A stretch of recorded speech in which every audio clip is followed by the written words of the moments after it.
वश में है भगवान।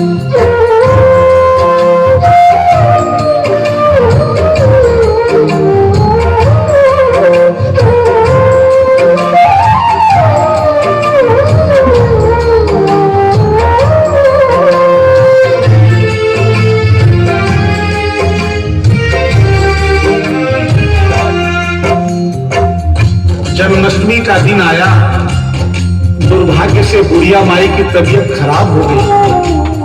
अपने बेटे बहू से बोली, बेटा मेरे लला को दूध से स्नान करा दो, माखन मिश्री का भोग लगा दो एवं चंदन घिसकर चंदन का लेप लगा दो। और आज इसका जन्मदिन है, इसके कपड़े भी बदल दो। एक साथ इतना सारा काम बेटे बहू को झंझट से लगने लगे, किंतु माँ की तबीयत खराब देख के बेमन से काम में लग गए। कपड़े बदलने के लिए जो ही मूर्ति को उठाया, अचानक मूर्ति हाथ से गिर गई। बगल के कमरे में माँ बैठी थी, उसके कलेजे को धक्का सा लगा। माँ का दिल जान गया कोई अनहोनी हुई है। पूछने पर बेटे बहू ने बताया, माँ कोई खास बात नहीं है, कपड़े बदलते समय मूर्ति हाथ से छूट गई थी, उठाकर वापस रख दी है, चिंता नहीं करना। इतना सुनकर माँ का कलेजा फट गया, सन्न रह गई। बोली, बेटा तू कहता है कोई खास बात नहीं है, मेरा छोटा सा लल्ला इतनी ऊपर से गिरा, पता नहीं कहां कहां चोट आई होगी, पता नहीं मेरा लल्ला सही सलामत है या नहीं।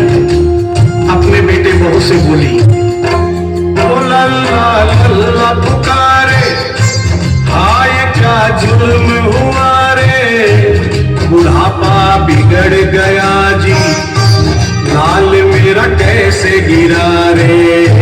बुढ़ापा बिगड़ गया जी, लाल मेरा कैसे गिरा रे।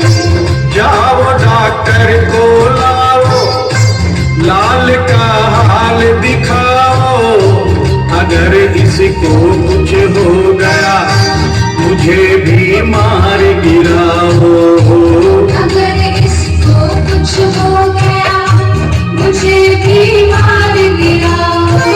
रोते रोते पागल हो गई, रोते रोते पागल हो गई, घर वाले परेशान, भगत के बस में है भगवान, भगत के बस में है भगवान। भगत के वश में है भगवान, भगत के वश में है भगवान।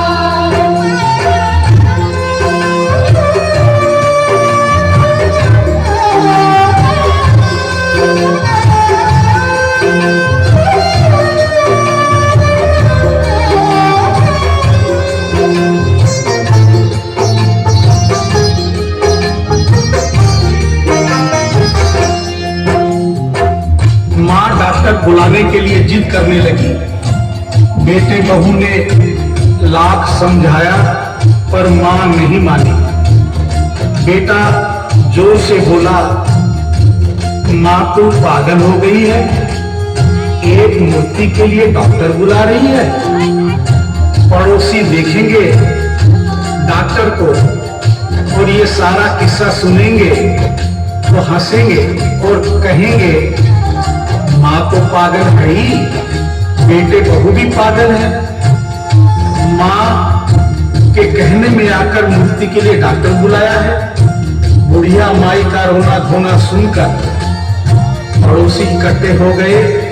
घर में बहसबाजी हो रही थी। जब पड़ोसियों ने पूछा तो बेटे ने बताया, क्या बताऊं भाई साहब, मेरी माँ जरा सी पागल हो गई है। वृंदावन गई थी, वहां से एक लड्डू गोपाल की मूर्ति ले आई। कहती है ये मेरा सबसे छोटा लल्ला है, आज सुबह जब मैंने कपड़े बदलने के लिए मूर्ति को उठाया तो अचानक मूर्ति छूट गई। अब माँ कहती है डॉक्टर को लेके आ। आप भी बताइए भाई साहब, समाज में हंसी होगी और इस मूर्ति के लिए डॉक्टर को लेने गया तो डॉक्टर भी हंसेगा।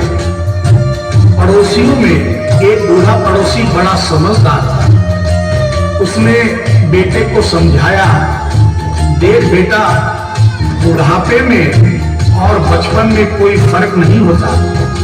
तुम्हारी माँ के दिमाग में अगर वहम हो गया है तो वहम निकालना बहुत जरूरी है। दिन भर के झगड़े से अच्छा है तो इसकी बात मान ले। यही बगल में डॉक्टर रहता है, तू सारी बात डॉक्टर को समझा और फीस वहीं पर दे दे। तेरी माँ तेरी बात नहीं मानेगी, परंतु डॉक्टर आकर समझाएगा तो उसकी बात मान जाएगी। घर का झगड़ा भी खत्म हो, तेरी माँ का बहन भी खत्म। बेटे को बात समझ में आ गई। डॉक्टर के पास गया, फीस पहले ही दे दी और वो सारी बात डॉक्टर को बताई जो पड़ोसियों को बताई थी। डॉक्टर को बात समझ में आ गई, फीस पहले ही मिल गई थी।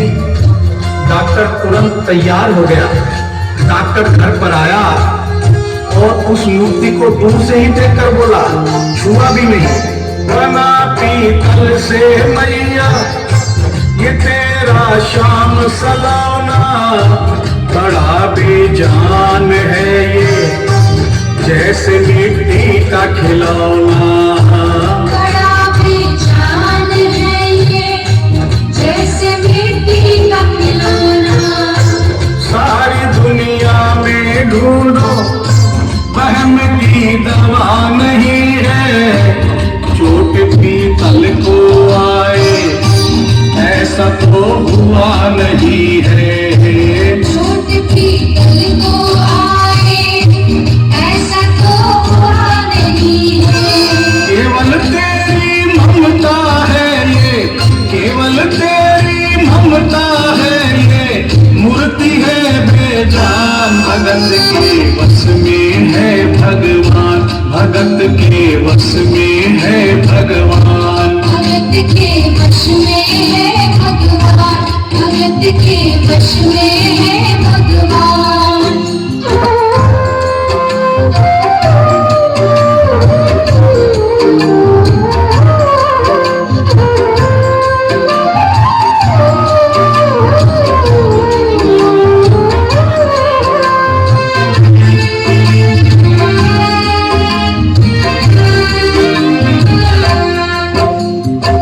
डॉक्टर की बात सुनकर बुढ़िया माई ने कहा, डॉक्टर क्या उम्र हो गई तेरी? डॉक्टर सुनकर हक्का बक्का हो गया, बोला माई 65 साल। माँ बोली, डॉक्टर तूने जिंदगी के 65 साल बेकार कर दिए। तूने इतना भी नहीं सीखा कि मरीज को देखे बिना रोग पकड़ में नहीं आता। तुमने मेरे लल्ला को दूर से ही देखकर कह दिया कि ये पीतल की मूर्ति है, कम से कम चेकिंग तो करता। डॉक्टर को अपनी गलती का एहसास भी हुआ और थोड़ा गुस्सा भी आया। उसने कहा, ले माई तेरा बहन निकाल देता हूँ। उसने मूर्ति के माथे पर हाथ रखा और कहा, बोल माई क्या है? कुछ नहीं है। उसने मूर्ति के सीने पर हाथ रखा, कहा, बोल माई क्या है? कुछ नहीं है। उसने मूर्ति की नब्ज पकड़ी और बोला, बोल माई क्या है? कुछ नहीं है। तब बुढ़िया माई बोली प्यार से, देख डॉक्टर, मेरा लल्ला अभी बहुत छोटा है और तू बूढ़ा हो गया है। हो सकता है मेरे बेटे की नब्ज धीरे चल रही हो, सीना धीरे से धड़कता हो, तो हाथ से नहीं पकड़ पा रहा हो। माँ की ममता है नहीं मांगती। तू मेरा बहन निकालने के लिए एक काम कर दे, अपनी बक्सा में एक मशीन रखता है। बुढ़िया माई को स्टेथोस्कोप का नाम नहीं मालूम था। वो मशीन धीरे से धड़कने वाली धड़कन भी पकड़ लेती है। एक बार उस मशीन से चेकिंग कर दे, मेरा बहन निकल जाएगा। डॉक्टर ने फीस ली थी, उसका फर्ज बनता था कि जैसे घर वाले बोले उनकी बात माने, चेकिंग तो करनी पड़ेगी। डॉक्टर ने बेमन से स्टेथोस्कोप निकाला, अपने दोनों कान में लगाकर गोल वाला चक्कर मूर्ति के सीने पे रख दिया। आगे क्या हुआ सुनिए। ही सीने से लगाया और डॉक्टर चकराया, उसने कई बार लगाया, पसीना जम कर आया। उसने कई बार लगाया, पसीना जम कर आया। देखिए अद्भुत माया, रह गया हक्का बक्का, पसीना लगा पहुंचने, छूट गया उसका छक्का। पसीना लगा पहुंचने, छूट गया उसका छक्का। धड़क रहा सीना लल्ला का, धड़क रहा सीना लल्ला का, मूर्ति में थे प्राण, भगत के वश में है भगवान, भगत के वश में है भगवान। भगत के वश में है भगवान, भगत के वश में है भगवान।